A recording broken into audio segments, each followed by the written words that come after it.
अवधूत चिंतन श्री गुरुदेव दत्त श्री स्वामी समर्थ। माझ्या चॅनलवरती तुमचं मनापासून स्वागत आहे। आज आहे 16 एप्रिल, वार आहे मंगळवार आणि आज आलेली आहे दुर्गा अष्टमी।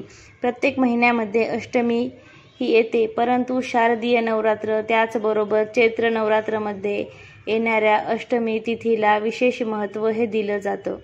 या दिवशी आपण माता लक्ष्मीच्या पूजेसोबतच आपल्या कुलदेवीची सुद्धा पूजा करत असतो। दुर्गा देवीच्या 9 रूपांची पूजा देखील या दिवशी केली जाते। तसेच या दिवशी काही उपाय आणि सेवा सुद्धा केल्या जातात। आजच्या व्हिडिओमध्ये मी तुम्हाला एक अतिशय प्रभावी उपाय सांगणार आहे। संध्याकाळी आपल्याला कापरासोबत अशी एक वस्तू ही जाळायची आहे। ही वस्तू आपल्या घरात जाळल्याने साक्षात माता लक्ष्मीची ही आपल्यावरती प्रसन्न होईल। आपल्या घरामध्ये अखंड लक्ष्मी प्राप्त होईल। घरातले सर्व दोष, संकट, अडचणी, कटकटी या दूर होतील। 7 पिढ्याचं दारिद्र्य हे नष्ट होईल। असा हा अतिशय प्रभावी उपाय मी तुम्हाला आज या व्हिडिओमध्ये सांगणार आहे। त्यामुळे तुम्ही व्हिडिओ शेवटपर्यंत नक्की पहा। चॅनलवरती नवीन असाल तर चॅनलला नक्की सबस्क्राईब करा आणि असेच माहितीपूर्वक व्हिडिओ पाहण्यासाठी बेल आयकॉनला प्रेस करा, म्हणजे जेव्हा कधी मी नवीन व्हिडिओ अपलोड करेल त्याचं नोटिफिकेशन सर्वात आधी तुम्हाला मिळेल आणि तुम्ही एक पण व्हिडिओ मिस करणार नाही। तर पहा, आपल्याला हा उपाय जो आहे तो संध्याकाळी करायचा आहे। जी लक्ष्मी येण्याची वेळ असते त्या वेळेला करायचा आहे हा उपाय करण्यासाठी सगळ्यात चांगला वेळ जो मानला जातो ते म्हणजे 6 ते 7:30 या दरम्यान तुम्ही हा उपाय करायचा आहे। परंतु ज्यांना शक्य नाही त्यांनी रात्री 12 वाजेपर्यंत केला तरी सुद्धा चालेल। कापूर घरात जाळल्याने वास्तुदोष दूर होऊन जातात आणि आपल्या घरामध्ये सुख समृद्धीही येत असते।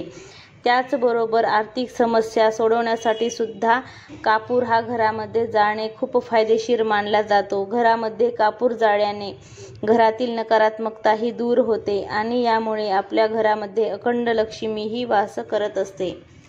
हे उपाय केल्याने आपल्या कुटुंबाची सदस्याची प्रगती होऊ लागते आणि नवीन कामासाठी आपल्याला संधी सुद्धा मिळत असते।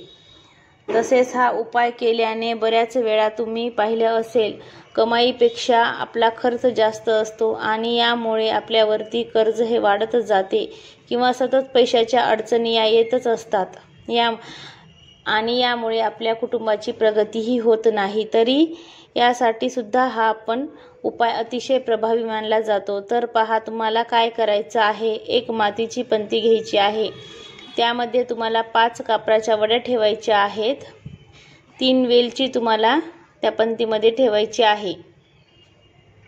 5 कापराच्या वड्या ठेवायच्या आहेत तुम्हाला आणि 3 वेलची तुम्हाला या पंतीमध्ये ठेवायची आहे आणि तुम्हाला थोडंसं अर्धा चमचा तुम्हाला तूप टाकायचं आहे आणि ही पंती तुम्हाला एका प्लेटमध्ये घ्यायची आहे। देवघरामध्ये तुम्हाला दिवा प्रज्वलित करायचा आहे, अगरबत्ती लावून घ्यायची आहे आणि तुम्हाला ह्या पंतीनं तुम्हाला काय करायचं आहे, तुम्हाला माता लक्ष्मीची किंवा तुम्हाला तुमच्या कुलदेवीची तुम्हाला आरती करायची आहे, आरती म्हणायची आहे, ओवाळून घ्यायचं आहे कुलदेवीला किंवा माता लक्ष्मीची, दोन्हीपैकी एकच आहे। कोणाची पण तुम्ही करू शकता आरती। माता लक्ष्मीची करू शकता, तुमची कुलदेवी रेणुका देवी असेल, तुळजाभवानी असेल तर तिची आरती तुम्हाला करायची आहे आणि तुम्हाला ही आरती तुमच्या घरभर तुम्हाला आज फिरवायची आहे। असा हा अतिशय प्रभावी उपाय तुम्हाला आज सायंकाळी करायचा आहे। तुम्हाला 6 ते 7:30च्या दरम्यान करणं शक्य नसेल तर तुम्ही 8, 8:30 वाजेपर्यंत सुद्धा करू शकता, काही हरकत नाही। पण तुम्हाला आवर्जून, आज आहे मंगळवार आणि त्यातल्या त्यात दुर्गा अष्टमी आहे म्हणून तुम्हाला हा उपाय करायचा आहे। आणि दुसरा एक उपाय मी तुम्हाला सांगते। तुम्हाला काय करायचे आहेत, अख्ख्या फुलवाल्या तुम्हाला 11 लवंगा घ्यायच्या आहेत। फुलवाल्या तुम्हाला 11 लवंगा घ्यायच्या आहेत आणि त्या लवंगा तुम्हाला वाटीमध्ये ठेवायच्या आहे। आपल्या देवघरामध्ये तुम्हाला दिवा प्रज्वलित करायचा आहे, अगरबत्ती लावायची आहे, असण टाकून तुम्हाला बसायचं आहे। त्यातली तुम्हाला 1 लवंग घ्यायची आहे। तुम्हाला महालक्ष्मी अष्टकम म्हणायचं आहे आणि तुम्हाला तुमची जी कुलदेवीचं तुम्हाला नामस्मरण करायचं आहे। कुलदेवीचं नामस्मरण करण्याच्या नंतर तुम्हाला ती लवंग घ्यायची आहे।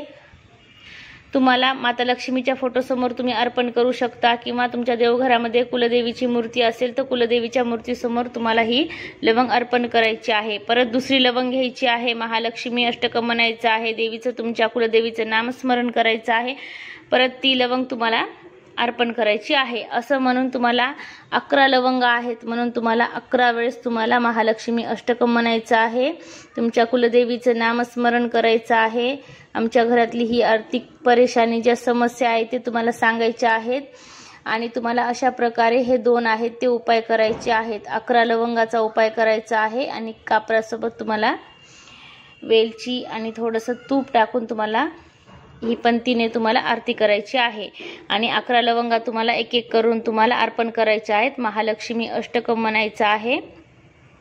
हे दोन्ही पण उपाय तुम्हाला आजच करायचे आहेत। आज आहे दुर्गा अष्टमी आणि मंगळवार सुद्धा आहे, त्यामुळे तुम्हाला हे 11 लवंगाचा अतिशय सोपा उपाय आहे पण अतिशय प्रभावी उपाय आहे, त्यामुळे तुम्हाला हा उपाय आवर्जून करायचा आहे।